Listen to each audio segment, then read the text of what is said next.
Good morning, folks. We'll begin today with something beautiful and calming. The dance of a Neptune-sized plasma filament cresting the northeastern limb of our star. Standing vertically, this would be a solar tornado, but it is beginning to angle down and settle into hovering laterally across the surface here soon. Let's review our CME situation. 86 hours ago, the trailing portion of a megafilament released in spectacular fashion. We knew most of the ejecta would miss Earth, but we certainly couldn't rule out a glancing blow, especially when we saw the Enlil spiral. Then, we had a smaller, but slightly more Earth-directed explosion on the surface that hurled a bit more ejecta into space, again in Earth's general direction. We haven't seen impact from either one of these yet, and NOAA thinks the two have merged into one CME that should hit tomorrow. I still think it is possible to see it start today. All eruptions have been filamentary and not from solar flares.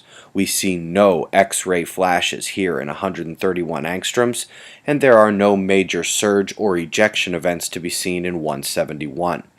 The sunspots themselves are in an interesting state.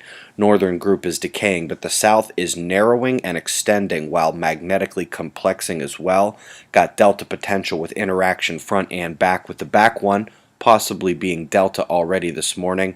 Of course, this is relevant because they could go off here in the next couple of days as Mercury swings in. I've got 7 days of solar wind here, showing the bulge in speed in yellow due to a waning coronal hole stream. The CMEs would be easily distinguished here amidst the calmer stream unless they hit with the sector boundary that we also expect here shortly as well. That's how calm we are right now, very smooth, and Earth's magnetic shield is doing just fine. Top and bottom left, you see incoming coronal holes. Those are the dark patches coming in on the left side you see here. These coronal holes are of opposing polarity and currently offering only medium force. The top two quakes of the day were on the Pacific Rise and the west coast of the US, where anything over 4.0 is considered an uptick. Top story today, NASA has taken a page out of the Observer's book and began to run down some of the many places we have found water. It's a good start, but still falls about an order of magnitude short of the coverage in our most popular website series, STARWATER.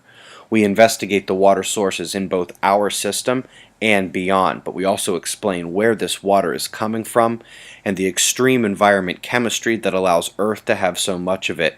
Hint, it ain't comets. Folks, have you noticed that many of the big quakes recently tend to be hitting Indonesia and Papua New Guinea and Tonga and Vanuatu? That's because the Earth spots are there right now. It's their earthquake season.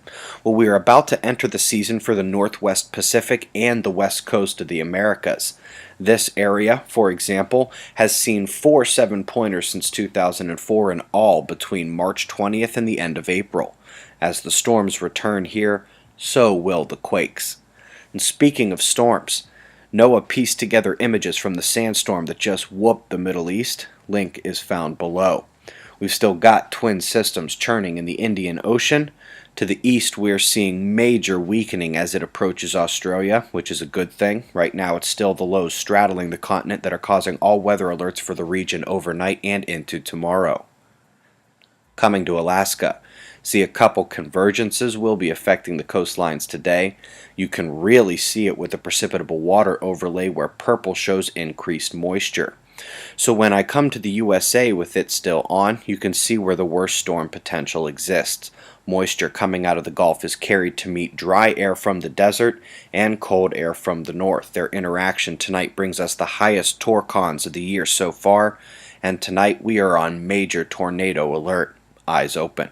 Finally, I am still bored trying to analyze Europe. Low to the west, high to the north, clouds sticking mostly to those wind flows as that other low is now shifting east quickly towards southwest Russia. We've got your current conditions and shots of our star to close. Eyes open. No fear. It's 6:05 a.m. Eastern Time, and that's the news. Be safe, everyone.